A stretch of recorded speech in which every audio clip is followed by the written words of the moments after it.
A homeless girl saves a rich CEO's life in the unlikeliest of circumstances. She doesn't ask for money, a home, or even gratitude. Instead, her request stops him in his tracks.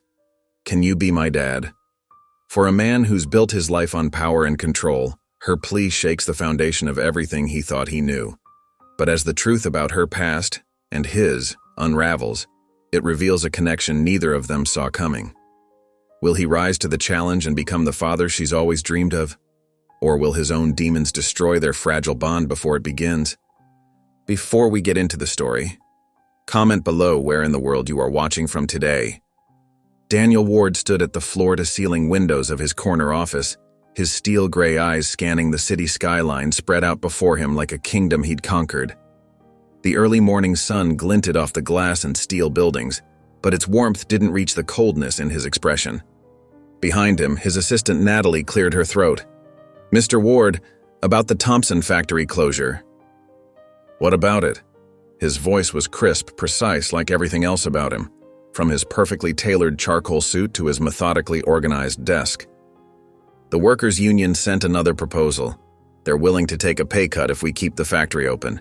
Many of these people have worked there for decades, and the town depends on—" "Numbers, Natalie. Give me numbers, not stories." Daniel turned away from the window, his movements deliberate as he settled into his leather chair. Natalie's fingers trembled slightly as she adjusted her glasses. "The proposal would save us 12% in operating costs, which is less than the 30% we'll save by moving operations overseas." Daniel pulled up a spreadsheet on his computer screen. "That's an 18% difference. Multiply that across 5 years, and we're looking at nearly $50 million in additional profit.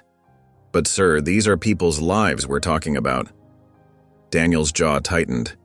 "People make choices, Natalie. They chose to stay in a dying industry. The market evolves, and so must we." He typed a few commands, sending out the final closure notice. Next item. Throughout the morning, Daniel moved through meetings like a surgeon. Precise, detached, efficient.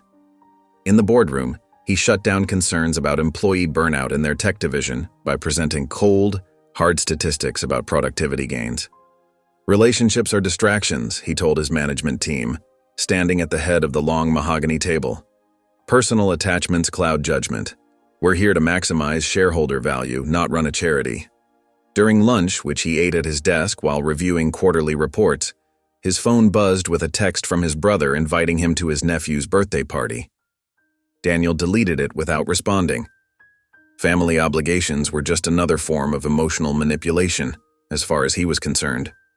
By late afternoon, he was finalizing details for the Morrison merger, a deal that would consolidate their market position and eliminate 3,000 jobs in the process. "Sir," Natalie appeared in his doorway again, clutching a folder. "The impact assessment report you asked for regarding the Morrison merger layoffs. Put it with the others." Daniel gestured to his inbox without looking up from his computer screen. "Mr. Ward?"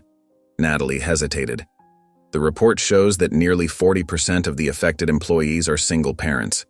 The severance package we're offering barely covers 2 months of—" "Natalie," Daniel cut her off, his voice sharp. "Do you know why you're still my assistant after 5 years?" She stiffened. "I'd like to think it's because I'm good at my job, sir. It's because you understand your role. You organize, you schedule, you facilitate. You don't question strategy." He finally looked up at her, his expression unreadable. "Emotions are liabilities in this business. The moment you let feelings influence decisions, you've already failed." Natalie's shoulders slumped slightly, but she nodded. "Yes, Mr. Ward. Will there be anything else?" "Send in the legal team. Let's get this merger wrapped up." As Natalie left, Daniel returned to his spreadsheets, the lives affected by his decisions reduced to nothing more than numbers on a screen. In his mind, this was simply the natural order of things.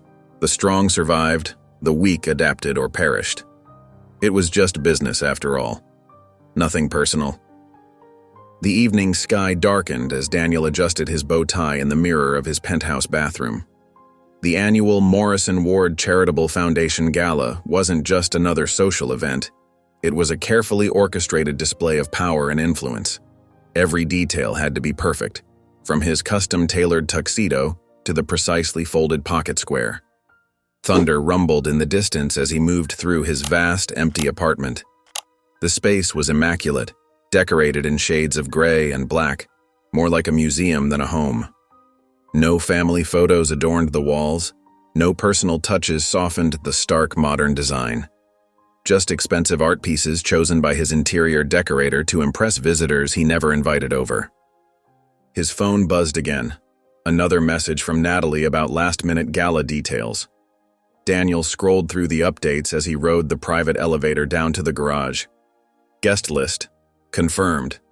Menu, approved. Press coverage, arranged.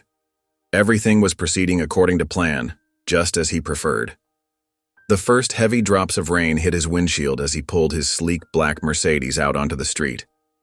The weather forecast had predicted a severe storm, but Daniel Ward didn't reschedule for anything or anyone. Success meant maintaining control, and control meant never showing weakness. As he navigated through downtown, the storm intensified.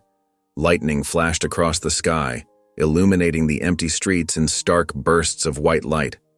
The rain hammered against his car, creating a rhythmic drumming that matched his growing headache. His phone chimed again, and again. Daniel glanced down, frowning at the stream of notifications. The catering company was having last-minute staffing issues. The event coordinator needed immediate approval for a change in the evening's schedule.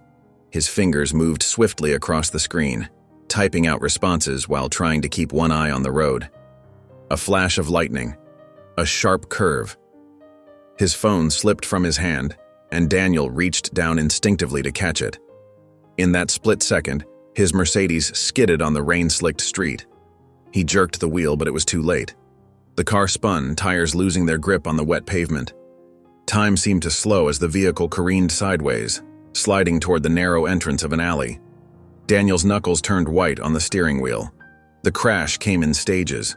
First, the sickening crunch of metal against brick, then the airbag exploding in his face, and finally the disorienting silence as the car came to rest at an awkward angle against the alley wall. Pain shot through his head and left shoulder. Smoke or steam rose from the crumpled hood, visible through the spiderweb cracks spreading across his windshield.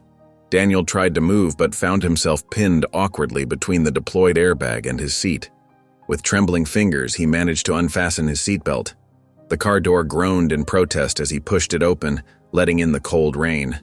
His legs felt unsteady as he stumbled out onto the wet pavement. Blood trickled down the side of his face. He could taste its metallic tang on his lips. The alley spun around him, dark shapes blurring at the edges of his vision. His phone lay shattered somewhere in the wreckage of his car. No way to call for help. No one around to see him. The great Daniel Ward, brought low by a moment's distraction. He took 2 unsteady steps before his knees buckled. The last thing he felt was the cold rain on his face as consciousness slipped away from him, leaving him collapsed in the dark alley as the storm raged on. Through the curtain of rain, a small figure emerged from behind a stack of discarded cardboard boxes. Jessie, barely 5 years old, watched the crashed car with wide eyes, her worn sneakers splashing through puddles as she cautiously approached. The sight of the unconscious man in the expensive suit made her pause, but only for a moment. "Mister?" Her tiny voice was nearly lost in the storm. "Are you hurt?" When Daniel didn't respond, Jessie's face set with determination. She grabbed his arm with both hands and pulled with all her might. Though small, she was stronger than she looked, hardened by months of surviving on the streets. Inch by inch, she managed to drag him beneath the shelter of a nearby loading dock overhang, protecting him from the worst of the rain. Jessie knelt beside him, her threadbare jacket dripping onto the concrete. With gentle fingers that seemed too skilled for her young age, she examined the cut on his forehead. She pulled a relatively clean handkerchief from her pocket, one of her few possessions, and carefully dabbed at the blood on his face. "It's okay," she whispered, though Daniel couldn't hear her. "I'll take care of you." She arranged some flattened boxes beneath his head as a makeshift pillow and used her own jacket to keep him warm, despite the chill that made her shiver in her thin t-shirt. As she worked, her movements showed a practiced efficiency that no child her age should have needed to learn.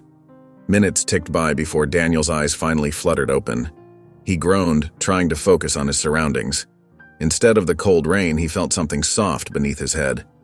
The bleeding from his cut had slowed, and someone had cleaned his face. "You're awake." A child's voice, bright with relief, cut through his confusion. Daniel's vision cleared enough to see a small girl kneeling beside him. Her clothes were worn and patched, her dark hair tangled, but her eyes shone with kindness and concern. She couldn't have been more than 5 or 6 years old. "Did you help me?" Daniel's voice was rough, uncertain. Jessie nodded, a smile lighting up her dirty face. "You were hurt. I couldn't leave you in the rain." Daniel reached for his wallet, which had somehow stayed in his pocket through the crash. "Here, let me give you something for your trouble." He pulled out several $100 bills, holding them out to her. But Jessie shook her head, pushing his hand away gently. "I don't want money," she said softly. Her next words made Daniel's breath catch in his throat. "Can you be my dad instead?" The question hung in the air between them, heavy with meaning. Before Daniel could respond, Jessie stood up, gathering her wet jacket from where it had been covering him.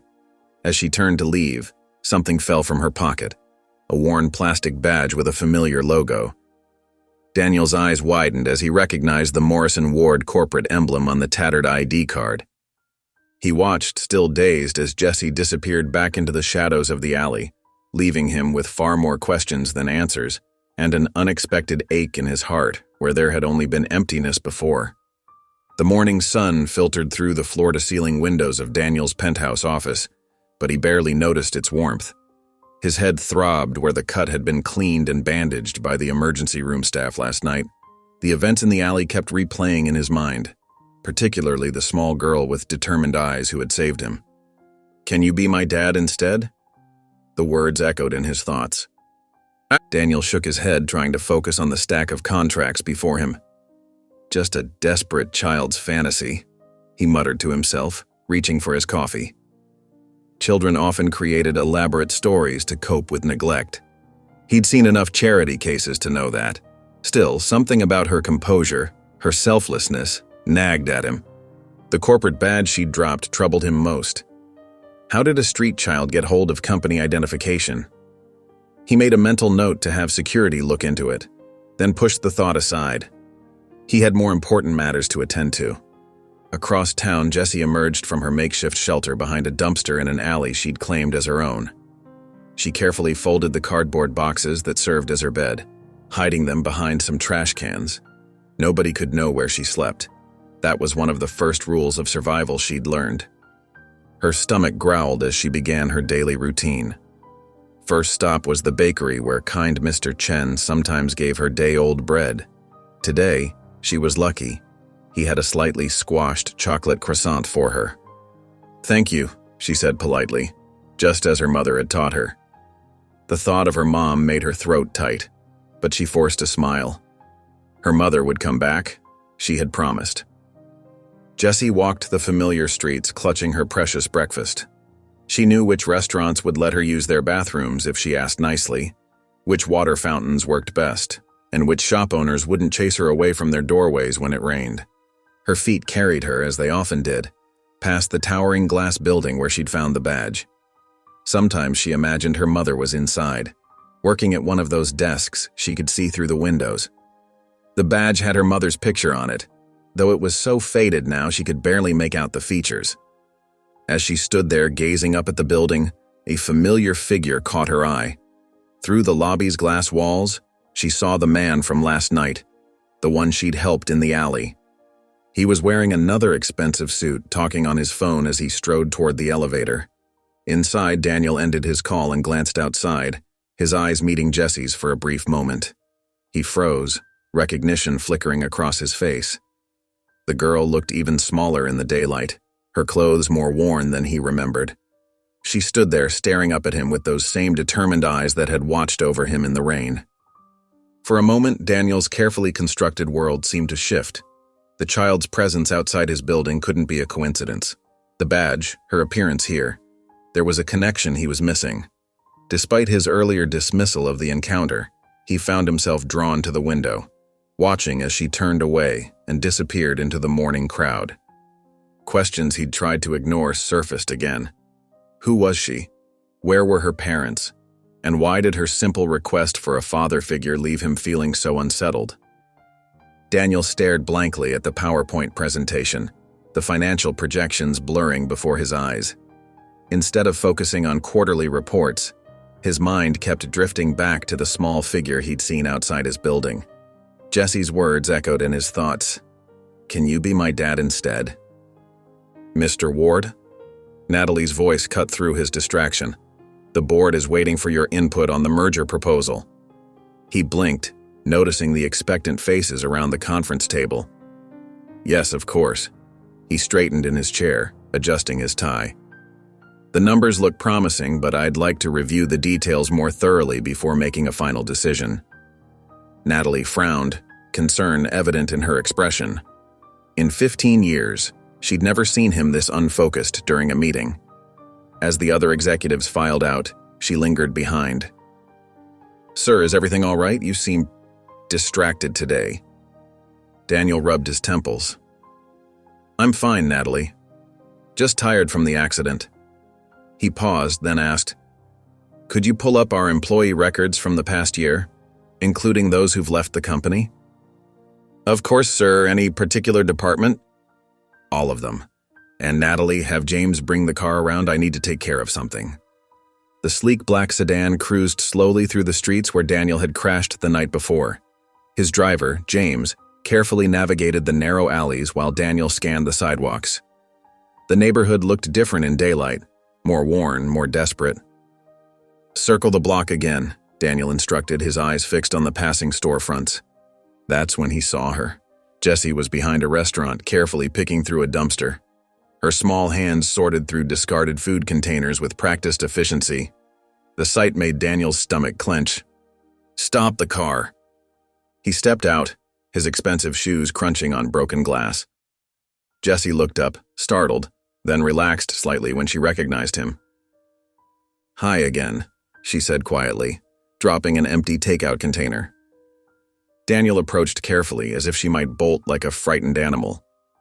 "You shouldn't have to do this," he said, gesturing to the dumpster. "Let me help you. I can get you proper food, clean clothes." Jessie shook her head. "I don't need charity," she replied, lifting her chin with a pride that seemed far too mature for her young face. "I can take care of myself." "Like you took care of me last night?" Daniel countered gently. "Sometimes it's okay to let others help." She hesitated, her small fingers playing with the frayed edge of her sweater. "My mom says not to trust strangers."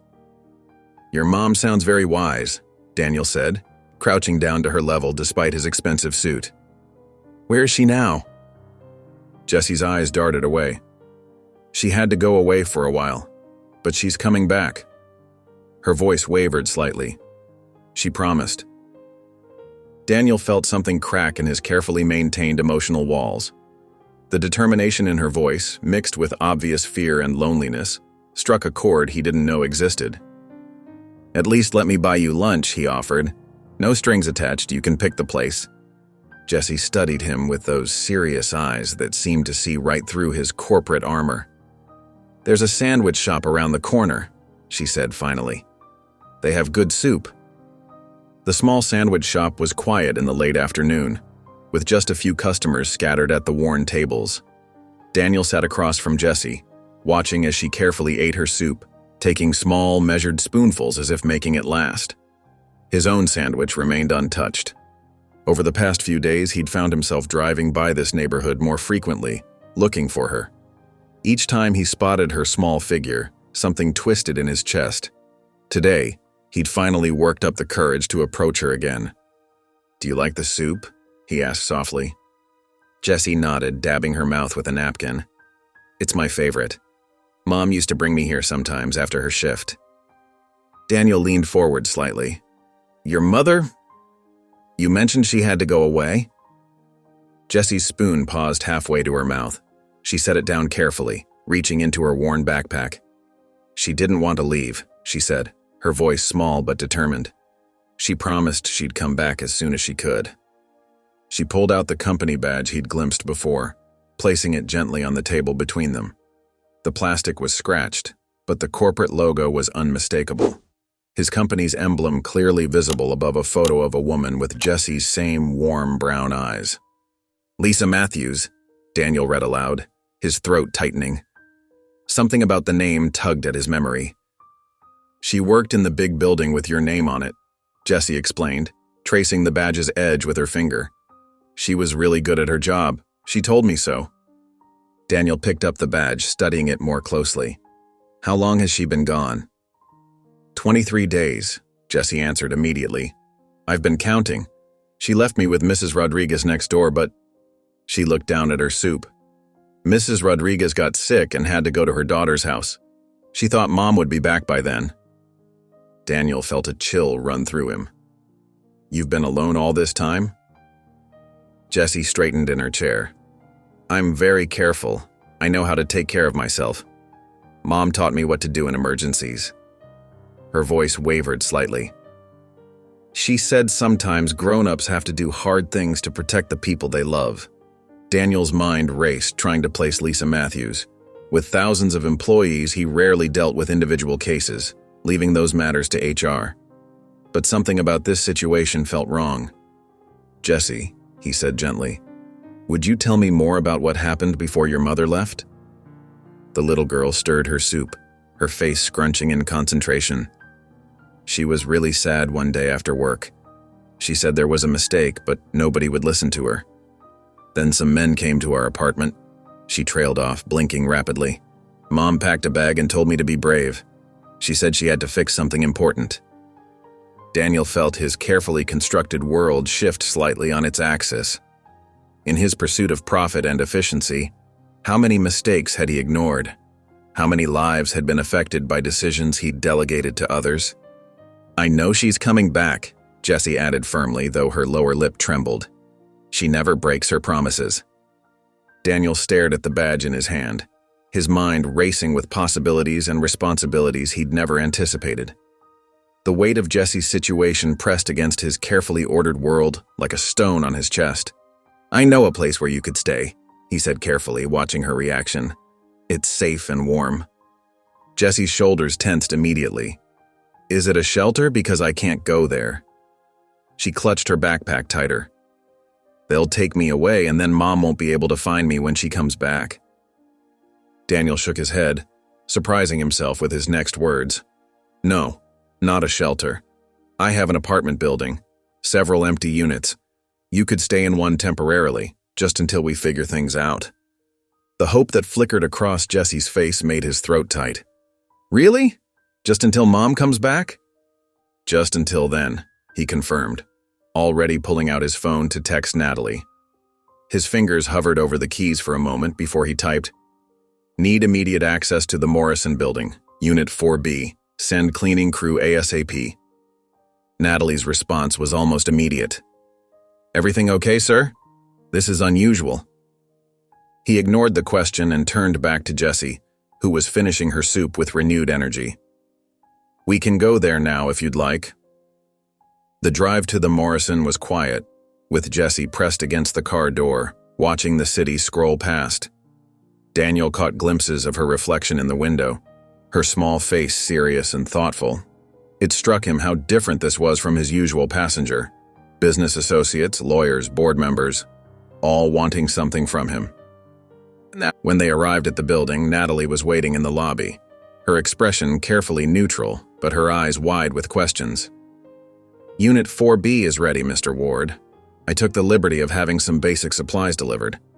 "Thank you, Natalie." He gestured to Jessie, who had partially hidden behind him. "This is Jessie. She'll be staying here for a while." Natalie's professional mask slipped for just a moment as she looked at the little girl, but she recovered quickly. "Of course, sir. Would you like me to arrange for anything else?" "Some clothes," Daniel said, noting Jessie's worn outfit.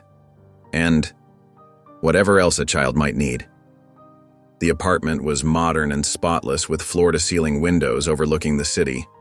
Jessie walked through it slowly, her small hand trailing along the walls as if making sure they were real. "The bedroom's through there," Daniel said, pointing.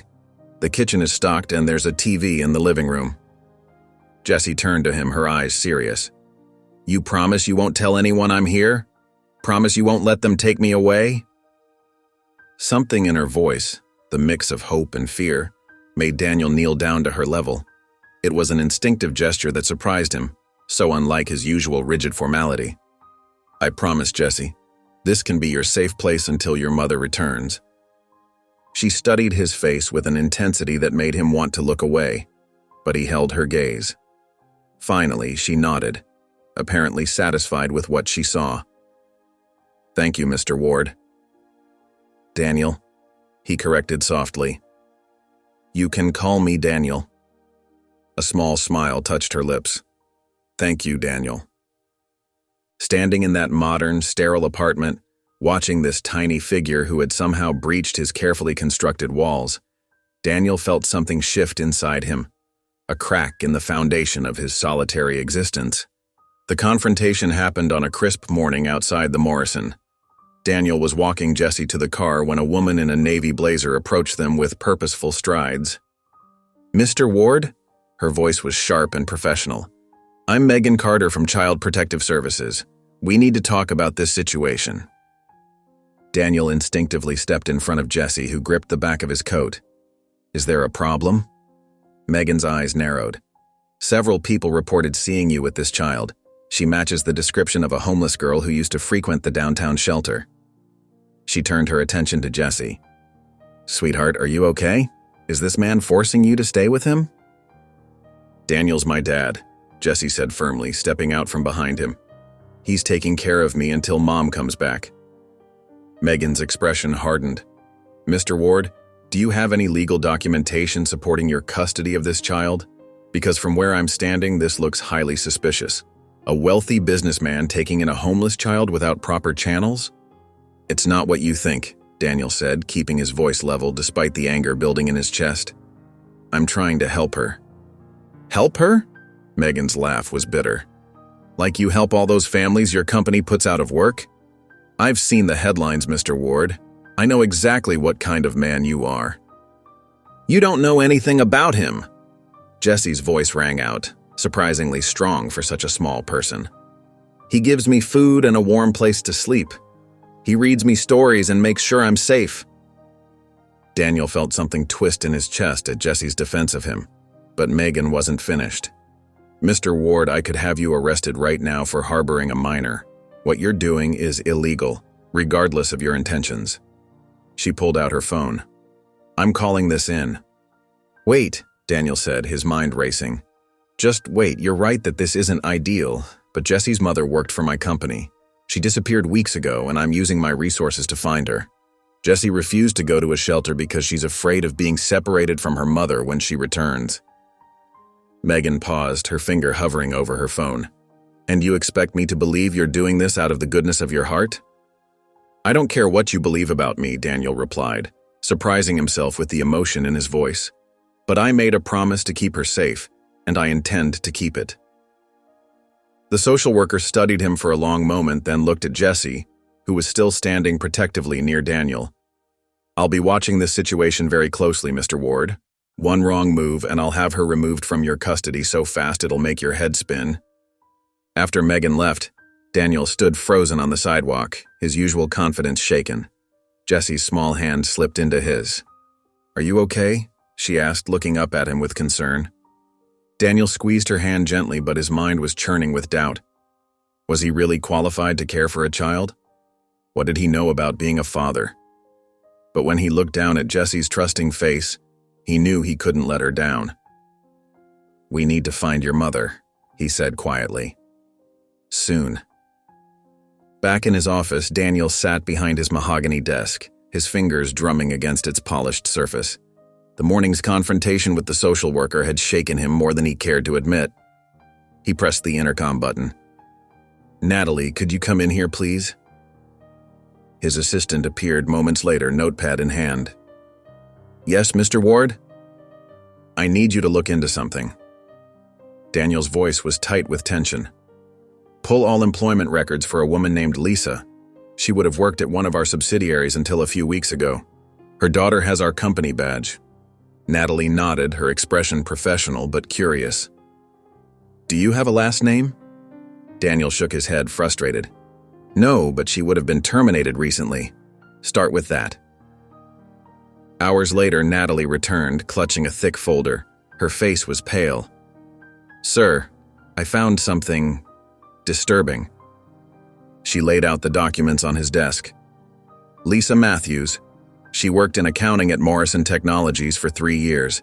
Exemplary performance reviews until… Natalie hesitated. Until what? Until she was fired for alleged theft.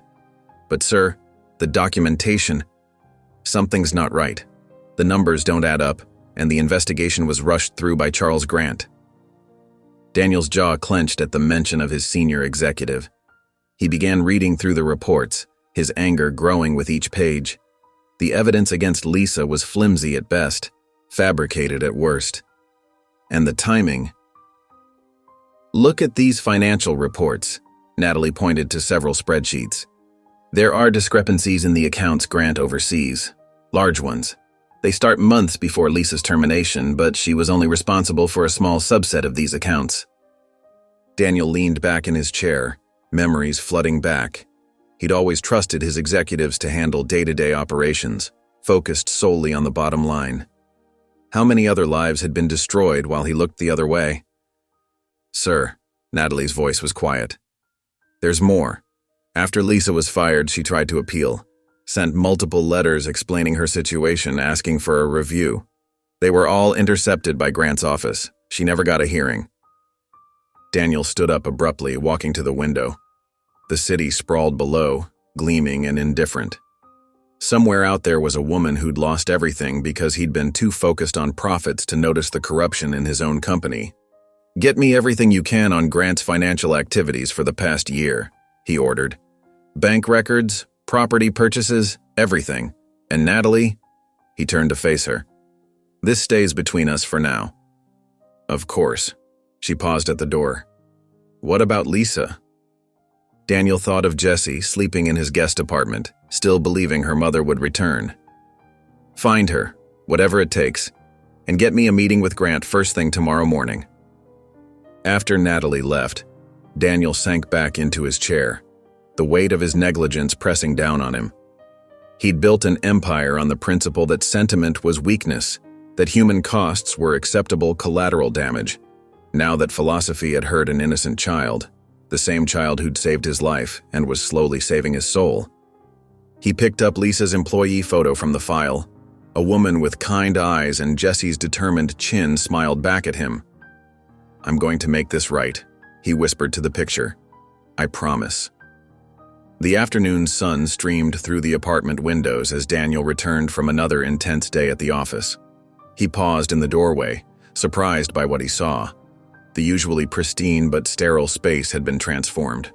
Colorful drawings decorated the walls, held up by bits of tape, and the apartment had a lived-in warmth he'd never experienced before. Jessie? He called out, setting down his briefcase. The little girl appeared from the kitchen wearing an oversized apron she must have found in one of the drawers. I cleaned everything, she announced proudly, and I made art for our home. Daniel's throat tightened at the word home. He walked over to examine the drawings more closely. Each one showed 3 stick figures, a tall man in a suit, a small girl with pigtails, and a woman with a big smile. In every picture, they were holding hands. That's you, Jessie explained, pointing at the suited figure. And that's me, and that's my mom. We're a family. Daniel felt something crack inside his chest. He thought about his own childhood, the empty mansion, parents too busy with their social obligations to attend school events, the string of nannies who came and went. He'd learned early that relationships weren't worth the investment. Do you like them?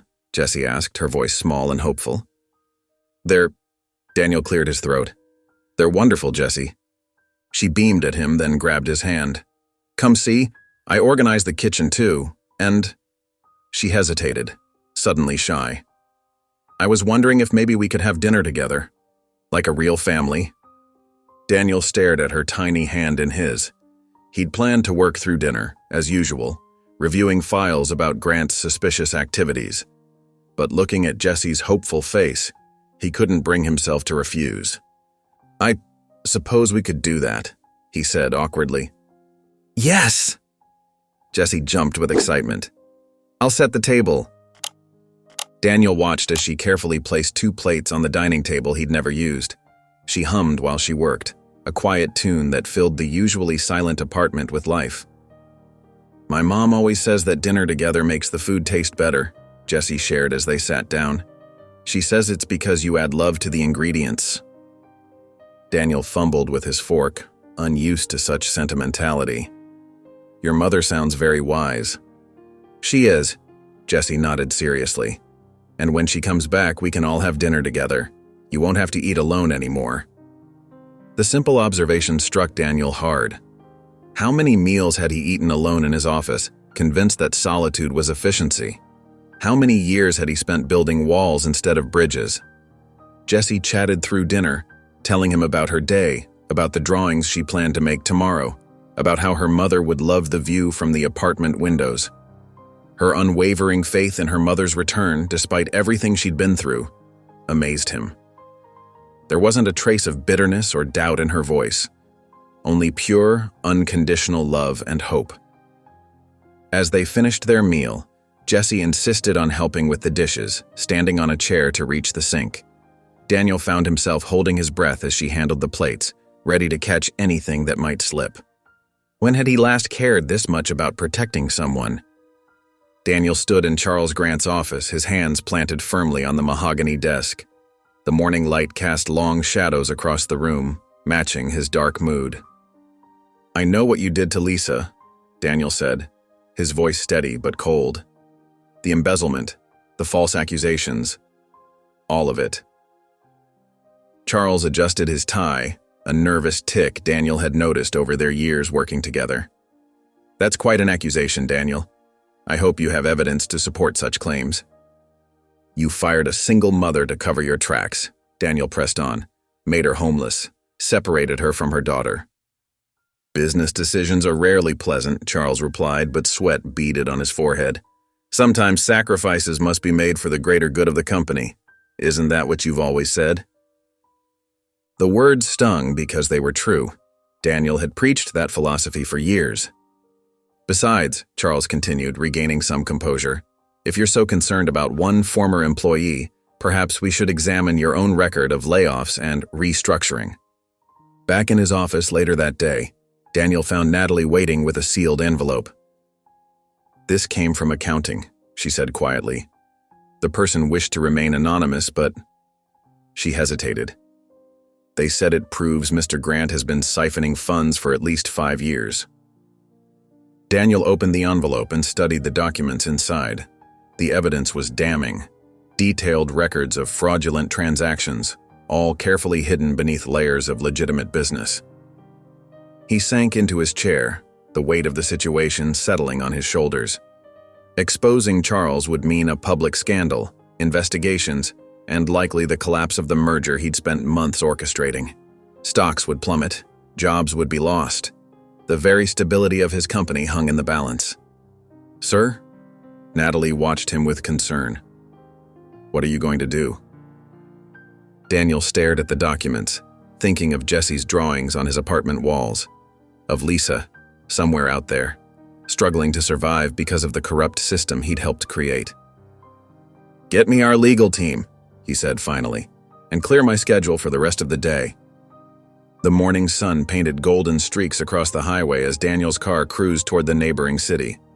In the passenger seat, Jessie pressed her small face against the window, watching the world zip by. Mommy used to take me on car rides too, Jessie said softly. We'd sing songs and make up silly stories. Daniel glanced at her, noting how her eyes sparkled with the memory. What kind of songs? The rainbow one was our favorite. Jessie straightened up in her seat. Want to hear it? Before Daniel could answer, she launched into a sweet, slightly off-key rendition of Somewhere Over the Rainbow. Her innocent voice filled the car, making Daniel's chest tighten with emotion. She taught me lots of songs, Jessie continued after finishing. And she always made the best chocolate chip cookies, even when our oven didn't work right. The women's shelter was a plain brick building with faded blue curtains in the windows. As they walked up the cracked concrete steps, Jesse grabbed Daniel's hand. He felt her small fingers trembling. Inside, a kind-faced woman named Mrs. Thompson led them to her office. "Yes, Lisa stayed with us," she confirmed, pulling out a folder. "Such a lovely woman. Always helping in the kitchen, sharing her baking skills with the other residents." Jesse perked up. "That's my mommy. She makes the bestest cookies." Mrs. Thompson's smile faltered slightly. "I'm sorry, dear, but Lisa left about 3 weeks ago. She wasn't feeling well and needed medical attention." Daniel leaned forward. "Do you know where she went?" "She didn't say specifically." Mrs. Thompson hesitated. "But we still have her belongings. She said she'd come back for them when she could." They followed Mrs. Thompson to a small storage room. There, she pulled out a worn duffel bag and a cardboard box. Jesse immediately recognized them. "These are Mommy's!" She reached into the box and pulled out a tattered recipe book. "See? She writes all her special recipes in here." Daniel watched as Jesse carefully flipped through the pages, her small fingers tracing her mother's handwriting. Tears welled up in her eyes. "I miss her so much," Jesse whispered, hugging the recipe book to her chest. "I want her to come home." Daniel knelt beside her, awkwardly placing a hand on her shoulder. "We'll find her, Jesse. I promise." Mrs. Thompson cleared her throat. Lisa mentioned she might try to find work at some bakeries. She was determined to get back on her feet, to make a better life for her daughter. As they gathered Lisa's belongings to take with them, Jesse held onto the recipe book like a lifeline. In the car, she opened it again, showing Daniel the pages filled with notes and doodles. "See these hearts?" Jesse pointed to the margins. "Mommy draws them everywhere. She says they're little reminders that love is the most important ingredient." The drive back to the city felt longer than before. Daniel's knuckles were white against the steering wheel as he processed their failed mission. In the passenger seat, Jesse remained quiet, clutching her mother's recipe book. Back at his office, Daniel paced behind his desk while Natalie stood in the doorway, arms crossed. "You're acting strange, Mr. Ward," she said. "I've worked for you for 7 years, and I've never seen you this invested in anyone's problems." Daniel stopped pacing. "This is different." "Different how?" "You're a businessman, not a social worker." Natalie's voice softened. "Since when do you care about a homeless child and her mother?" "Since I realized I'm part of the reason they're homeless," Daniel snapped, then immediately regretted his outburst. Later that evening, Daniel sat with Jesse at the apartment's kitchen counter. She was carefully copying one of Lisa's recipes onto a fresh piece of paper, her tongue sticking out in concentration. "You know what?" Jesse said, looking up from her work. "You're nice." Daniel shifted uncomfortably. "I'm not sure about that." "You are," Jesse insisted. "Other grown-ups always say they'll help, but they never do. They make promises and then forget about us." She smiled at him. "But you kept looking for Mommy, just like you said you would." Something caught in Daniel's throat. He turned away, pretending to check his phone, but his vision had gone blurry. No one had ever looked at him with such pure trust before. "I remember this one time," Jesse continued, unaware of his struggle. "A lady said she'd bring us blankets when it was cold, but she never came back." She reached over and patted Daniel's arm. "But you always come back." Daniel felt a tear roll down his cheek. He quickly wiped it away, but Jesse had already seen it. "It's okay to cry sometimes," she said wisely. "Mommy says tears help wash away the sad feelings." For the first time in decades, Daniel Ward, the ruthless CEO who had built an empire on cold logic and calculated decisions, let himself cry. Daniel sat in his dimly lit office poring over financial records that painted an increasingly disturbing picture. Each spreadsheet revealed another layer of Charles Grant's deception: altered numbers, missing funds, and a trail of fired employees who had gotten too close to the truth. At the emergency board meeting the next morning, Charles maintained his usual polished demeanor. The executive boardroom was tense as he addressed the gathering. "Our internal reviews show nothing irregular," Charles said smoothly, adjusting his tie. These accusations are merely attempts to distract from the real issues facing our company. Daniel watched him from across the mahogany table, noting how Charles's eyes lingered on him with subtle menace. Perhaps, Charles continued, we should discuss the pressure to meet quarterly targets over the past 5 years. Some of our more aggressive business strategies might not hold up well under scrutiny. The threat was clear. Daniel felt his jaw tighten but remained silent. Charles was threatening to expose decisions Daniel himself had pushed for in the past, decisions that had prioritized profits over people. That evening, Daniel sat with Jessie on the apartment's living room floor. She was working on a puzzle while he stared out the window, lost in thought. "Something's wrong," Jessie said, looking up from her puzzle pieces. "You look sad." Daniel turned to face her. "I did some bad things, Jessie. I hurt people without thinking about it." "Like what?" she asked, abandoning her puzzle to sit closer to him. "I made choices that made life harder for people like your mom. I only cared about making money." His voice was heavy with regret. Jessie considered this for a moment, her small face serious. "Did you mean to hurt people?" "No," Daniel replied, "but I didn't think about them at all. That's almost as bad." "Well," Jessie said, patting his hand, "mistakes are okay if you fix them." She looked at him with those trusting eyes that seemed to see right through him. "That's what Mommy always says. When I spilled juice on her favorite book, she was mad. But then I helped her dry the pages and she said it was okay because I tried to fix it." Daniel felt something shift inside him at her simple wisdom. The weight of his past decisions remained, but now there was a glimmer of possibility, a chance to make things right. Daniel had an early morning meeting, leaving Jessie in his office with strict instructions to stay put. But the 5-year-old's curiosity got the better of her as she wandered the quiet hallways of the corporate building. That's when she met Mr. Rodriguez. The elderly janitor was humming a cheerful tune while mopping the floor, his kind eyes crinkling as he spotted her. "Hello there, Pequeña," he said warmly. "Are you lost?" Jessie shook her head. "I'm waiting for my dad. Well, kind of my dad. He's Daniel Ward." Mr. Rodriguez's eyebrows rose, but his smile never faltered. "Ah, I see. Would you like something to draw with while you wait?" From his cart, he pulled out a pack of crayons and some clean paper. "My granddaughter always leaves these with me," he explained. Jessie's face lit up as she settled cross-legged on the floor near his cart. Her small hands worked quickly, creating bold strokes of color, while Mr. Rodriguez continued his work nearby, keeping a watchful eye on her. Later that afternoon, Daniel returned to his office to find a drawing carefully placed on his desk. 3 figures stood hand in hand, a small girl with yellow hair, a woman with a bright smile, and a tall man in a suit. Above them, written in wobbly letters, "My family."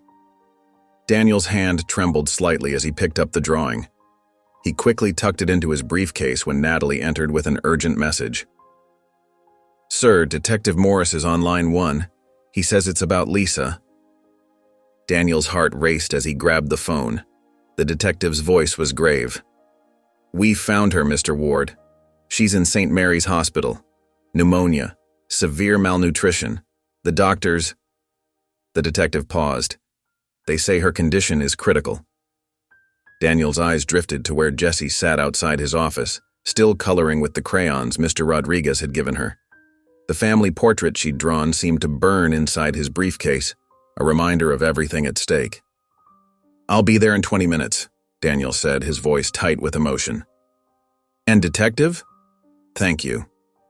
Daniel's black sedan raced through the night, his knuckles white on the steering wheel. In the back seat, Jessie clutched her worn teddy bear, her small face bright with excitement. "Are we really going to see Mommy?" she asked for the 3rd time. "Yes, sweetheart," Daniel replied, his voice carefully controlled. He couldn't tell her how sick Lisa was. Not yet. The hospital corridors were quiet when they arrived, their footsteps echoing against the pale green walls. A nurse led them to Lisa's room, and Daniel's breath caught in his throat when he saw her. Lisa lay still beneath thin hospital sheets, her face gaunt and pale. Tubes and monitors surrounded her bed, their steady beeping the only sound in the room. Jessie rushed forward. "Mommy," she whispered, reaching for her mother's hand. The sight of her tiny fingers wrapping around Lisa's limp ones made Daniel's chest tighten. "She's sleeping right now," the nurse explained gently. "She needs lots of rest to get better." Daniel stood frozen in the doorway, the weight of responsibility crushing him. This was his fault. His company's policies, his blind eye to corruption, had led to this moment. Lisa had suffered on the streets because of decisions he'd made from the comfort of his executive suite. "Can I sing to her?" Jessie asked the nurse. "Mommy always says music makes everything better." The nurse nodded and Jessie began to sing softly, her sweet voice filling the sterile room. It was a simple lullaby about sunshine and flowers, one Lisa must have sung to her countless times before. "You are my sunshine, my only sunshine." Jessie's voice trembled slightly, but she kept singing, her eyes fixed on her mother's face. Daniel watched as Jessie stroked her mother's hand while singing, maintaining the gentle connection even through her fear. The pure love in her actions struck him to his core. This child, who had every reason to be bitter and angry at the world, chose instead to share comfort and hope. He stepped closer to the bed, his expensive shoes clicking against the linoleum floor. Looking down at Lisa's unconscious form, he made a silent vow. He would use every resource at his disposal, call in every favor, find the best doctors, whatever it took to give this family another chance. The nurse touched his arm. "Mr. Ward, the doctor would like to discuss treatment options with you." Daniel nodded, but his eyes remained on Jessie, who had finished her song and was now telling her mother about all the drawings she'd made while they were apart. Daniel strode into Charles Grant's office without knocking, his jaw set with determination. The evening sun cast long shadows through the floor-to-ceiling windows, painting dark streaks across Charles's expensive mahogany desk. "We need to talk about Lisa," Daniel said, his voice cold and steady. Charles looked up from his computer screen, a practiced smile spreading across his face. "Daniel, what a surprise. What about Lisa?" "Drop the act, Charles. I know everything. The embezzlement, the false accusations, all of it." Daniel placed both hands on Charles's desk, leaning forward. "You framed an innocent woman to cover your tracks." Charles's smile didn't waver, but his eyes hardened. "Those are serious accusations, Daniel. I hope you have proof to back them up. The paper trail isn't as clean as you thought." Daniel watched as a flicker of uncertainty crossed Charles's face.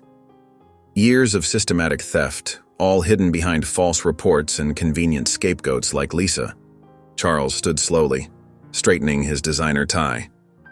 "Before you go making threats, remember who helped build this company's culture of success at any cost." His voice dropped to a dangerous whisper. "Your hands aren't exactly clean either, are they? How many lives have your policies destroyed? How many families torn apart by your ruthless pursuit of profit?" Daniel felt the truth of those words like a physical blow, but he didn't back down. "You're right," he admitted, surprising Charles. "I created this toxic environment. I encouraged this behavior. And now an innocent woman is fighting for her life in a hospital because of it." How touching. Charles's smile turned cruel. "The great Daniel Ward finally grew a conscience, but if I go down, you'll fall with me. Every questionable decision, every corrupt deal, I'll expose it all." "Do it," Daniel said firmly. "I don't care anymore. This ends now." Charles's composure cracked slightly. "You're bluffing. You wouldn't risk everything you've built." "Watch me." Daniel pulled out his phone and placed it on the desk between them. "I've already called an emergency board meeting for tomorrow morning. Every piece of evidence against you will be presented. Every fake report, every doctored spreadsheet, every penny you stole."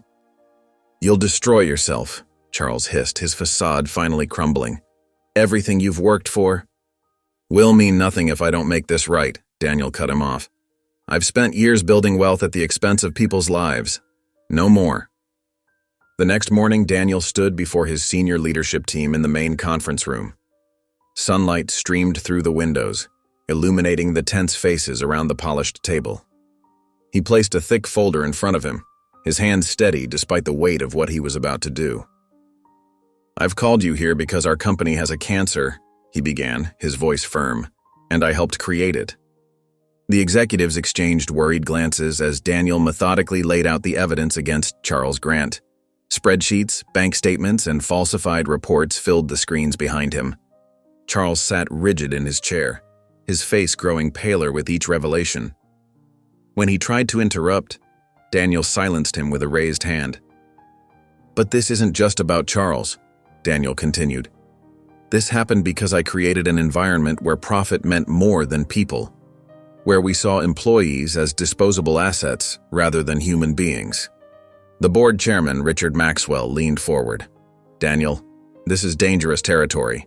The publicity alone could destroy us." "Then let it." Daniel's voice carried a new kind of strength. "We're removing Charles from his position, effective immediately." Security appeared at the door, waiting to escort Charles out. As they led him away, Charles turned back with a sneer. "You've signed your own death warrant, Ward." Later that afternoon, Daniel received word that the board was calling for an emergency vote on his position as CEO. But instead of heading to defend himself, he drove to the hospital where Lisa lay recovering. He found Jessie sitting by her mother's bed, holding Lisa's hand and humming softly. When she saw Daniel, her face lit up. "Mr. Daniel, Mom moved her fingers today," Jessie exclaimed. Daniel sat down beside her, placing a gentle hand on her shoulder. "That's wonderful news, sweetheart." The term of endearment slipped out naturally, surprising him. "The doctor said she's getting stronger," Jessie continued, hope shining in her eyes. Daniel looked at Lisa's pale face, then back at Jessie. "Your mom is very brave, just like you. And I promise you both that I'll make things right." Jessie leaned against him, a gesture so simple yet so profound that Daniel felt his throat tighten. Without hesitation, he wrapped his arm around her small shoulders, holding her close. "I know you will," Jessie said softly. "You always keep your promises." For the first time in years, Daniel felt tears prick at his eyes. He didn't try to hide them as he hugged Jessie closer, finally embracing the role she had seen in him all along. Not just a businessman, but someone capable of being a father figure, of showing love and care without fear of weakness. A soft groan from Lisa's hospital bed made Jessie jump up from her chair. "Mom?" she whispered, her small hand squeezing her mother's fingers. Lisa's eyes fluttered open, taking in the stark white hospital room with confusion. When her gaze landed on Daniel, who stood near the doorway, her face hardened. "What are you doing here?" Her voice was hoarse but carried an edge of anger. "Haven't you and your company done enough?" Jessie looked between them, her excitement dimming at her mother's tone. "Mom, Mr. Daniel helped find you. He's been taking care of me." Lisa tried to sit up, wincing at the effort. A nurse quickly stepped in to adjust her bed. "Taking care of you?" She shot Daniel a suspicious look. "Why would you do that?" Daniel moved closer but maintained a respectful distance. "Because it was the right thing to do. Lisa, I know what happened to you at Ward Industries. The theft accusation, the termination. It was all wrong." "Wrong?" Lisa's laugh was bitter. "I lost everything because of that wrong. My job, my home, my dignity." Her voice cracked as she looked at Jessie. "I almost lost my daughter." Jessie climbed onto the edge of the bed, careful not to disturb the IV lines. "But Mom, Mr. Daniel's different now. He makes me pancakes, and he's helping find the bad people who hurt you." Lisa's eyes welled with tears as she stroked Jessie's hair. "I tried so hard to find work after everything. But the accusation followed me everywhere. When I got sick, I couldn't." She trailed off, not wanting to upset Jessie with the details. "I want to make this right," Daniel said quietly. "Charles Grant has been removed from the company. We found evidence of his embezzlement and how he framed you. I'm prepared to provide whatever you and Jessie need. Housing, medical care, a new position if you want it." Lisa's eyes narrowed. "Why should I trust you now?" "Because," Jessie piped up, "he keeps his promises, just like you taught me good people do." The room fell silent except for the steady beep of monitors. Lisa looked at her daughter, then back at Daniel.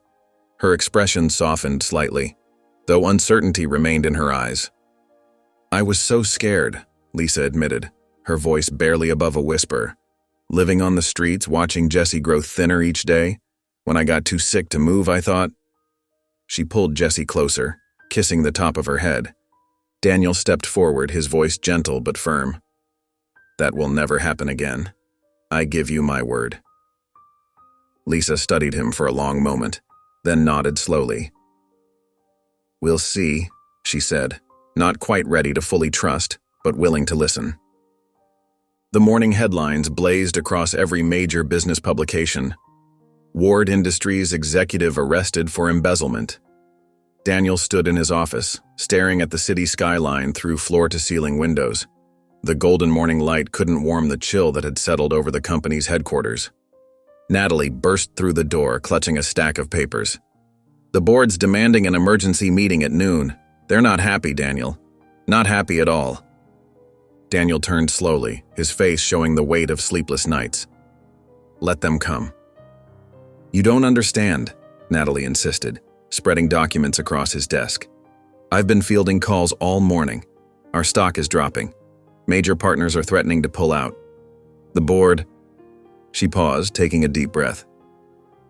"They're going to try to force you out." "They can try." Daniel's voice was calm but firm. He picked up one of the papers, scanning the contents. "Have you contacted Thompson and Associates?"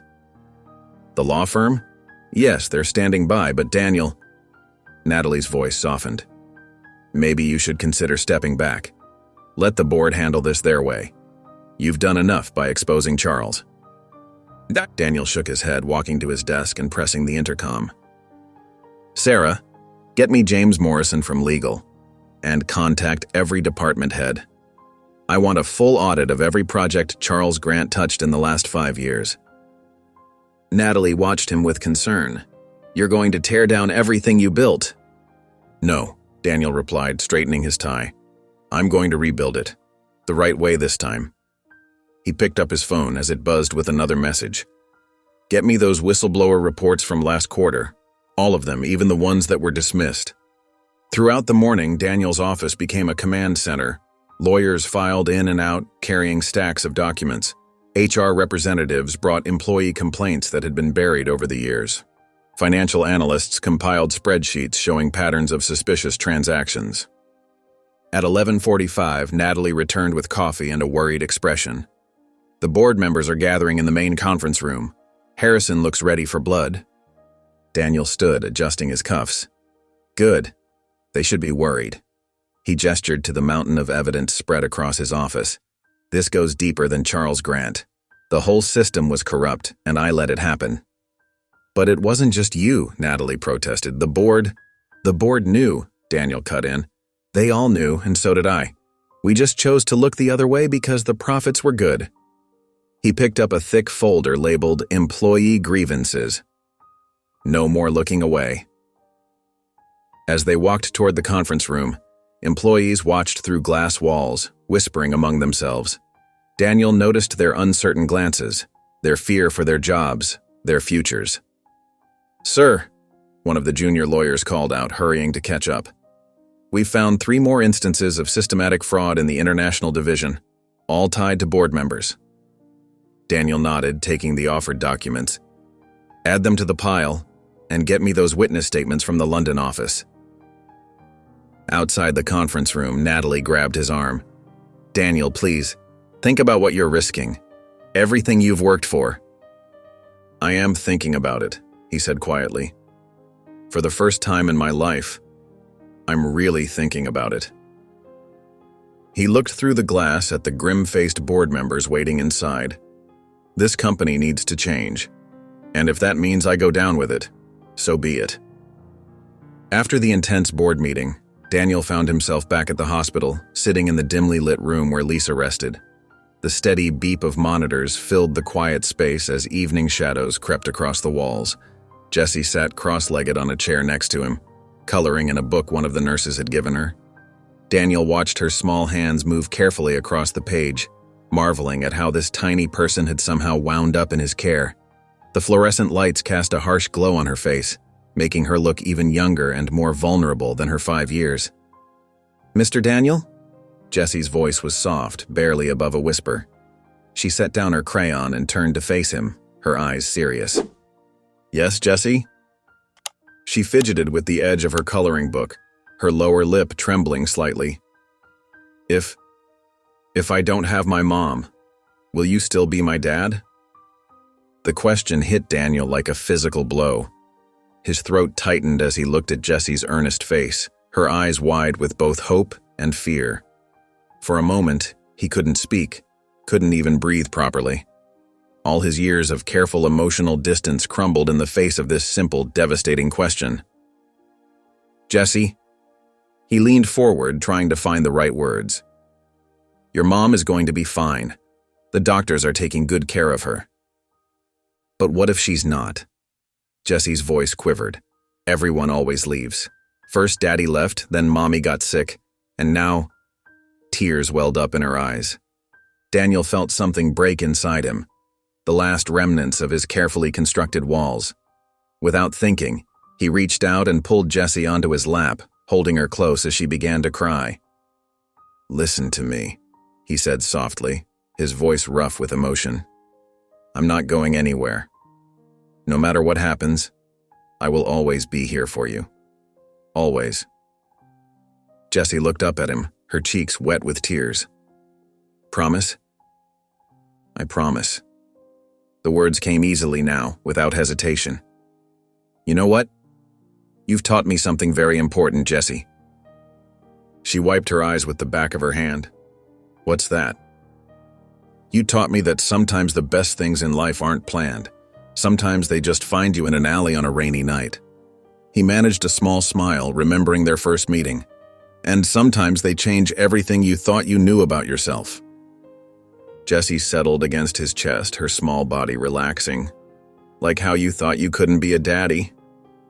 Daniel felt tears pricking at his own eyes, something that hadn't happened in years. Exactly like that. They sat together in comfortable silence for a while, watching Lisa's peaceful breathing. Jessie's hand found Daniel's, her tiny fingers wrapping around his larger ones with complete trust. "Can I tell you a secret?" Jessie whispered. "Of course. I knew you'd be a good daddy. Even that first night, that's why I asked you." Daniel swallowed hard, looking down at this child who had somehow seen through all his defenses, all his carefully maintained barriers, and found something worth believing in. Something he hadn't even known was there himself. "Thank you for asking," he whispered back, his voice thick with emotion. "Thank you for believing in me." Daniel stood before the board members in the elegant conference room, his usual commanding presence replaced by something more humble. Sunlight streamed through the floor-to-ceiling windows, casting long shadows across the polished mahogany table where 12 pairs of eyes watched him intently. "For years," he began, his voice steady despite the tension in his shoulders, "I've preached about profit margins and market dominance. I convinced myself that success could only be measured in dollars." He paused, meeting each board member's gaze. "I was wrong." Natalie, standing in the corner with her tablet, watched with barely concealed concern as Daniel continued. "Charles Grant's corruption wasn't an isolated incident. It was a symptom of the culture I created. A culture where people like Lisa Martinez could be discarded without a second thought." Daniel's fingers pressed against the smooth surface of the table. "I didn't just allow this to happen. I encouraged it." Marcus Reynolds, the longest-serving board member, leaned forward. "Daniel, perhaps we should discuss this in private." "No," Daniel cut him off firmly. "No more hiding. No more protecting our image at the expense of our people." He straightened his tie, a gesture that felt oddly final. "I'm offering my immediate resignation as CEO." The room erupted in whispers and exclamations. Sarah Chen, one of the younger board members, stood up. "This is ridiculous. Daniel has built this company from the ground up. One mistake." "It wasn't one mistake," Daniel interrupted quietly. "It was years of decisions that prioritized profits over people. And now a 5-year-old girl is in the hospital watching her mother fight for her life because of those decisions. Think about what you're doing. warned James Patterson, his face flushed with anger. "This company's reputation will survive," Daniel finished. "But only if we commit to real change, starting with accountability at the top." Natalie stepped forward, her professional mask slipping. "Mr. Ward, please reconsider. The shareholders will have to decide what kind of company they want to invest in," Daniel said. He placed a folder on the table. "Inside, you'll find detailed documentation of every questionable decision I've made as CEO, along with recommendations for restructuring our corporate policies." The boardroom fell silent. Eleanor Martinez, no relation to Lisa but one of the most respected members, studied Daniel carefully. "This is very unlike you, Daniel. What changed?" Daniel thought of Jesse's innocent trust, of Lisa's suffering, of his own transformation. "I met someone who showed me what real strength looks like. It's not about power or control. It's about doing what's right even when it costs you everything." Half the board members nodded in approval while others shook their heads in dismay. The division was clear on their faces. "I'll leave you to deliberate," Daniel said, straightening his jacket. "Whatever you decide, I want you to know that I'm at peace with my decision. For the first time in years, I know exactly where I need to be." As he turned to leave, Eleanor's voice stopped him. "Daniel, some of us understand what you're doing, and we support it." He nodded in acknowledgement, a small smile touching his lips as he walked out of the boardroom, leaving behind the weight of years of compromise and self-deception. Natalie hurried after him, her heels clicking on the marble floor, but Daniel kept walking. His mind was already at the hospital, where real priorities waited. The private room in St. Mary's Hospital had transformed over the past week. Cheerful drawings covered the walls, each one signed with Jesse's careful handwriting. Sunlight streamed through the window, warming Lisa's face as she sat propped up against fresh pillows, her color finally returning. Daniel entered quietly, carrying a thick manila envelope. He'd loosened his tie and rolled up his sleeves, a far cry from the immaculate CEO he'd been just weeks ago. "How are you feeling today?" he asked, settling into the chair beside Lisa's bed. "Better," Lisa replied, her voice stronger than it had been. "Dr. Roberts says my blood work is improving." She glanced at the envelope in his hands. "More paperwork?"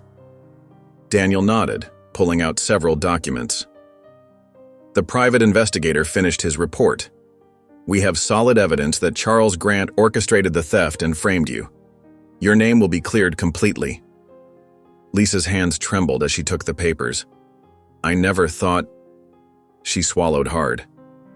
"I spent so many nights wondering if anyone would ever believe me." From the small adjoining room came the sound of Jessie humming while she colored with the art supplies the nurses had given her. Both adults paused to listen, their faces softening.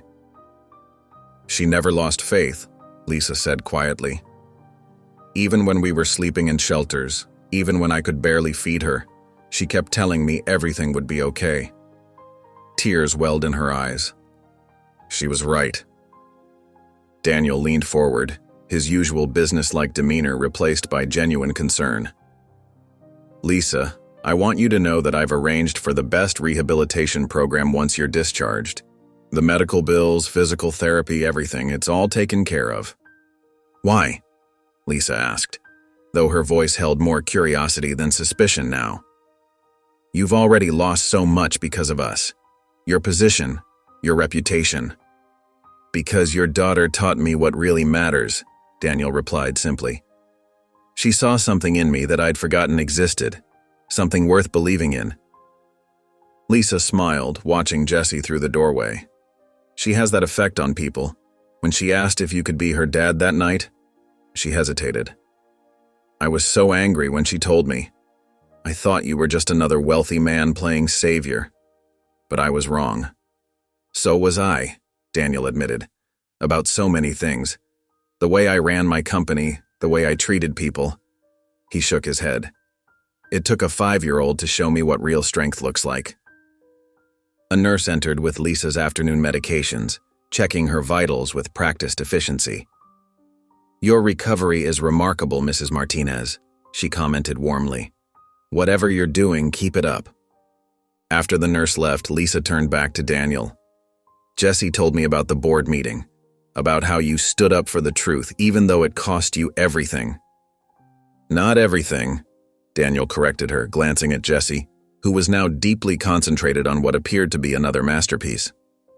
"I gained something far more valuable than a company title." Lisa reached out and squeezed his hand, the first time she'd initiated contact. "Thank you," she whispered. "Not just for clearing my name or paying the bills.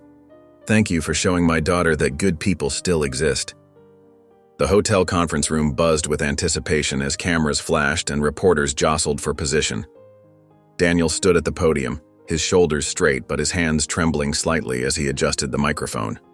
In the front row, Lisa sat in a wheelchair, looking stronger but still frail, with Jesse perched beside her. "For years," Daniel began, his voice steady despite his inner turmoil, "I fostered a culture of profit over people. Today, I'm here to make that right." He gestured to where Charles Grant stood between two police officers, his former executive's face ashen. "The evidence we've uncovered shows systematic embezzlement and fraud, orchestrated by senior leadership, including Mr. Grant." The room erupted with questions, but Daniel held up his hand. His eyes found Lisa's. But the greatest injustice was the framing of an innocent employee, Lisa Martinez, who lost everything because she threatened to expose the truth. To her and to every employee who suffered under my leadership, I offer my deepest apologies. Camera shutters clicked rapidly as Daniel continued. "Effective immediately, I am stepping down as CEO. The company will establish a victims' compensation fund, and a complete restructuring will ensure this never happens again." As reporters shouted questions, Daniel's voice cracked with emotion. "I learned what real integrity looks like from a 5-year-old girl who pulled me from a crashed car and asked nothing in return except for someone to believe in." The moment Daniel stepped away from the podium, Jessie broke free from her mother's side. She ran straight to him, her small shoes pattering against the carpeted floor. "Dad!" she cried out, launching herself into his arms. Daniel caught her, lifting her up as tears welled in his eyes. The hardened businessman who once saw emotions as weakness now held Jessie close, not caring about the cameras capturing every moment. Jessie wrapped her arms around his neck and whispered loud enough for nearby microphones to catch. "I knew you were good inside." The room fell silent for a moment before erupting in a wave of camera flashes and excited murmurs. Reporters who had come expecting a corporate scandal found themselves witnessing something far more powerful: the transformation of a man's heart through a child's unwavering faith. Lisa watched from her wheelchair, tears streaming down her face as she saw her daughter and the man who had lost everything to save them sharing such a pure moment of love. The cameras turned to capture her reaction, but she didn't notice them. She was too focused on the miracle before her. The way Daniel's usually stern face had softened into a genuine smile as he held Jessie, and how naturally the word "Dad" had flowed from her daughter's lips. In the weeks following the press conference, Daniel's life transformed in ways he never imagined. His penthouse, once a symbol of cold luxury, now echoed with Jessie's laughter as she turned hallways into racetracks for her toy cars and covered his pristine walls with colorful drawings. One sunny morning, Daniel sat at his kitchen counter, helping Jessie with her math homework. Lisa, now strong enough to move around without assistance, prepared breakfast nearby. 7 + 5 = Daniel prompted gently. Jessie scrunched her face in concentration. 12, she exclaimed, beaming with pride. That's right, sweetheart, he said, ruffling her hair. The term of endearment came naturally now, no longer feeling foreign on his tongue. Lisa watched them from the stove, a small smile playing on her lips. Who would have thought, she said softly, that the infamous Daniel Ward would be teaching elementary school math on a Tuesday morning? Daniel looked up, catching her eye. Better than board meetings, he replied with a warmth that had become increasingly common in his voice. Later that afternoon, Daniel visited a community center in one of the city's struggling neighborhoods. He stood before a group of young entrepreneurs, their faces bright with hope and determination. Success isn't just about profit margins, he told them, thinking of Jessie's simple wisdom. It's about the lives you touch along the way. He shared his story openly, speaking about how a little girl's trust had shown him what truly mattered. When he returned home, he found Jesse and Lisa in the living room, working on a puzzle together. Jesse jumped up immediately, running to give him a hug. "Did you help people today, Dad?" she asked, the word dad still making his heart skip a beat. "I tried my best," he answered, lifting her up. "Just like you taught me." Lisa stood up, straightening her now healthy frame. "You're good with them," she said, referring to his mentoring. "Those kids need someone who understands both success and failure." Daniel nodded, setting Jesse down as she tugged him toward the puzzle. "I had a pretty good teacher myself," he said, glancing meaningfully at Jesse, who was already explaining the puzzle's progress with animated gestures. As they sat together on the floor, working on fitting pieces into place, Daniel realized he'd found something he never knew he was missing: a sense of purpose that went beyond business success. In Jesse's determined attempts to find matching pieces and Lisa's gentle guidance, he saw the family he never thought he deserved. The morning sun filtered through Daniel's office windows as he reviewed the final report from his private investigator. His hands trembled slightly as he read the conclusive evidence of Lisa's innocence: security footage, time-stamped records, and witness statements that proved she had been nowhere near the alleged theft.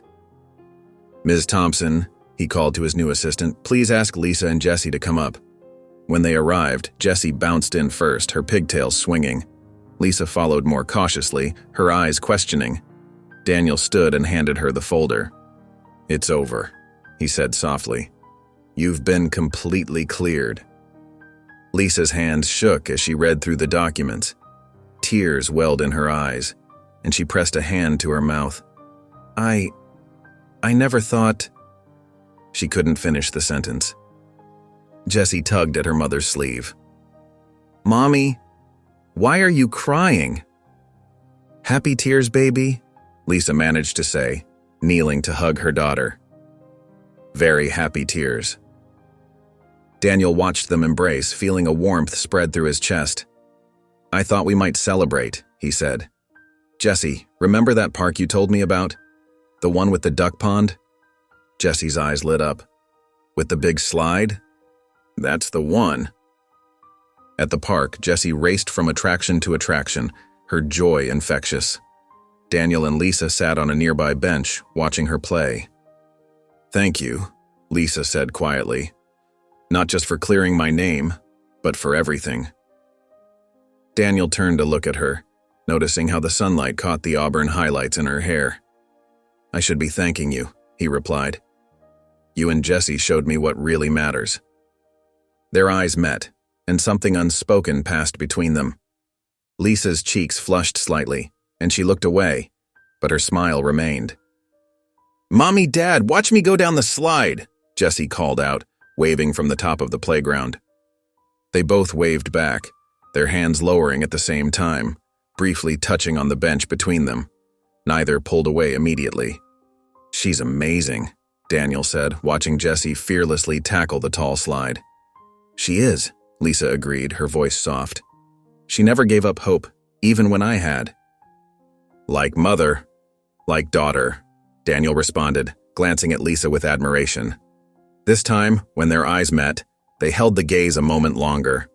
Jesse ran up to them, breathless and grinning. "Can we feed the ducks now, please?"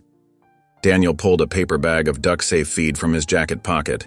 He'd researched what was healthy for the birds. "Ready when you are, sweetheart." As they walked to the pond together, Jesse between them holding both their hands, Daniel felt a sense of contentment he'd never known in all his years of corporate success. Lisa's gentle laugh at Jesse's duck impressions made his heart beat a little faster, though he focused on making sure Jesse didn't get too close to the water's edge. Daniel stood in the empty storefront, watching Lisa run her hand along the pristine counter. Her eyes sparkled with a mix of disbelief and joy as she took in the new ovens, gleaming mixers, and professional baking equipment. "I can't believe this is really happening," she whispered, her voice catching. "You deserve this," Daniel replied, remembering how she'd mentioned her baking dreams during their conversations at the hospital. "Your talent shouldn't go to waste." Jessie skipped around the space, her shoes tapping on the polished floor. She stopped at the blank wall above the entrance. "It needs a name," she declared. After a moment of thought, her face lit up. "I know. We should call it Mom's Sweet Place." Lisa laughed, wiping away happy tears. "That's perfect, sweetheart." Within weeks, the bakery transformed into a warm, inviting space filled with the aroma of fresh bread and pastries. Daniel helped with the business side, teaching Lisa about profit margins and inventory management, while she taught him the difference between proofing and proving dough. Word spread quickly through the neighborhood. Customers came for Lisa's famous cinnamon rolls but stayed for Jessie's cheerful greetings and the genuine warmth that filled the shop. Many were touched when they learned the family's story. "Your pastries remind me of my grandmother's," one elderly customer told Lisa, clutching a box of cookies. "But it's the love in this place that brings me back." One quiet afternoon, while Daniel worked on the bakery's books at a corner table, Jessie approached with a paper hidden behind her back. "I made something for you," she said shyly. Daniel set down his pen and turned his full attention to her. "What is it, sweetheart?" Jessie pulled out her drawing and presented it proudly. On the paper, 3 stick figures stood holding hands. A tall one in a suit, clearly Daniel. A medium-sized one with long hair, Lisa, and a small one with pigtails, Jessie. Above them, a colorful sign read, "Our Family Forever," in wobbly letters. Daniel's throat tightened as he stared at the picture. His vision blurred slightly, and he had to blink several times. "Do you like it?" Jessie asked, watching his face carefully. "I love it," Daniel managed to say, his voice rough with emotion. He opened his arms, and Jessie climbed into his lap for a hug. Lisa watched from behind the counter, her own eyes glistening as she witnessed the tender moment between her daughter and the man who had changed their lives so completely. The grand ballroom of the Metropolitan Hotel sparkled with elegant decorations as guests in formal attire mingled, their quiet conversations filling the space. This wasn't like Daniel's previous corporate galas. This event had heart and purpose. Daniel adjusted his tie nervously as he watched Lisa approach the podium. She wore a simple but elegant blue dress, and her hands trembled slightly as she arranged her notes. "When my daughter and I were living on the streets," Lisa began, her voice soft but steady, "I thought we had lost everything. Not just our home or my job, but our dignity, our hope." She paused, looking across the crowd of wealthy donors. "But my 5-year-old daughter never lost faith. And because of her faith, we found someone who showed us that second chances are real." In the front row, Jessie sat next to Daniel, wearing a pretty pink dress and swinging her legs back and forth. She beamed up at her mother with pride. As Lisa continued her speech, Daniel noticed a small group of children sitting with their mothers at nearby tables. Their worn clothes and tired eyes reminded him so much of how he'd first found Jessie. One little boy caught his eye and waved shyly. Daniel smiled and waved back, his heart heavy with the knowledge that there were so many more families out there who needed help. After Lisa finished speaking, there wasn't a dry eye in the room. The pledges for donations started pouring in, far exceeding Daniel's expectations. Then came the surprise of the evening. Jessie tugged on Daniel's sleeve and whispered, "It's my turn now." Before Daniel could process what was happening, Jessie was already making her way to the microphone, which had to be lowered considerably for her height. "Hi, everyone," she said, her small voice carrying across the now silent room. "I want to tell you about my dad. Well, he's not my real dad, but he's the best dad in the whole world." Daniel's breath caught in his throat as Jessie continued. "When Mommy was lost, he found her. When we were scared, he helped us feel safe. He makes me pancakes on Sundays, even though they're sometimes a little burnt." A ripple of gentle laughter went through the crowd. "But most importantly, he showed me that some promises do come true." Tears rolled freely down Lisa's cheeks as she watched her daughter speak. Daniel sat frozen in his chair, overwhelmed by emotion. "So thank you, Daddy," Jessie concluded, looking directly at Daniel. "Thank you for choosing to be my dad when I asked you that night. I love you, The room erupted in applause, but Daniel barely heard it. His vision blurred with tears as Jessie ran back to him and threw her arms around his neck. He held her tightly, aware that every person in the room was witnessing this moment, but for once not caring what anyone thought. The sweet aroma of freshly baked bread filled Mom's sweet place as Lisa pulled another batch of cookies from the oven. The morning sunlight streamed through the large windows, illuminating the cozy space where regular customers sat chatting over coffee and pastries. "These smell amazing, Lisa," Mrs. Chen called from her usual corner table. She'd been one of their first customers and now came in every morning before work. Lisa smiled, arranging the cookies on a cooling rack. The bakery had become more than just a business. It was a warm gathering place where neighbors shared stories and built friendships. Later that afternoon, Daniel and Lisa sat in plastic chairs in Jessie's classroom, surrounded by other parents at the school's fall open house. Colorful artwork decorated the walls, and Jessie bounced on her toes with excitement as she showed them around. "This is my mom and dad," Jessie announced proudly to her teacher, Mrs. Thompson. "My mom makes the best cookies in the world, and my dad helps people start their own businesses." Mrs. Thompson smiled warmly. "Jessie's one of our brightest students," she told them. Her essay about family was especially touching. After the school visit, while Jessie chatted with her friends in the playground, Daniel and Lisa found a quiet moment on a nearby bench. "Did you ever imagine this?" Lisa asked softly, watching Jessie laugh with her classmates. "A year ago I was—" Her voice trailed off. Daniel shook his head. "I was so lost then," he admitted. "Focused on all the wrong things." Lisa touched his hand gently. "You know, I worried at first about Jessie getting attached to you, but seeing you with her now—" She paused, collecting her thoughts. "She has the father figure she always deserved. I finally feel at peace knowing she has both of us." They watched as Jessie showed her friends how to play hopscotch, her giggles carrying across the playground. The afternoon sun caught the silver charm bracelet on her wrist, a gift from Daniel on her last birthday. "Thank you," Lisa whispered, "for becoming the person she believed you could be." The autumn breeze rustled through the trees at Jefferson Park, carrying with it memories of that stormy night when Daniel's life had changed forever. Now, stretched out on a checkered blanket, he watched as Jessie chased butterflies across the grass, her laughter echoing through the afternoon air. Lisa unpacked their picnic basket, laying out sandwiches and fresh cookies from the bakery. "Careful not to get too dirty," she called out to Jessie, who was now examining something fascinating in the grass. "Look what I found," Jessie shouted, running back to them with a handful of dandelions. She presented them proudly to Daniel, who accepted them as if they were precious gems. "These are beautiful, sweetheart," he said, tucking one behind her ear. They shared their lunch together, Jessie chattering about school and her friends between bites of peanut butter and jelly sandwich. The afternoon sun painted everything in warm, golden light, making Lisa's eyes sparkle as she laughed at Jessie's stories. After they finished eating, Jessie reached into her little backpack.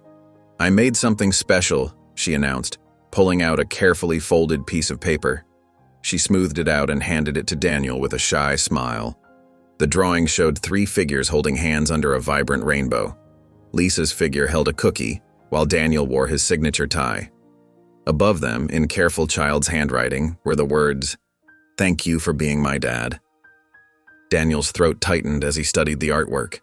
Each crayon stroke represented the love and trust this little girl had given him so freely. He remembered how he used to mock such sentiments, considering them weaknesses. Now he understood they were his greatest strength. As the sun began its descent, painting the sky in brilliant oranges and pinks, they packed up their picnic. Jessie skipped ahead on the path, then ran back to grab both their hands. Daniel felt the warmth of Lisa's fingers intertwined with his on one side, and Jessie's small hand clutching his other. In that moment, watching the sunset with his family, Daniel made a silent promise to himself. He would cherish every moment, every laugh, every crayon drawing. This precious gift of family that had found him in his darkest hour would never be taken for granted. "I love you both," he said softly, squeezing their hands gently. Jessie beamed up at him. "We love you too, Dad." If you enjoyed the story of Daniel, Jesse, and Lisa, I handpicked this next story that will touch your heart. Please don't miss this one. Click here to watch it.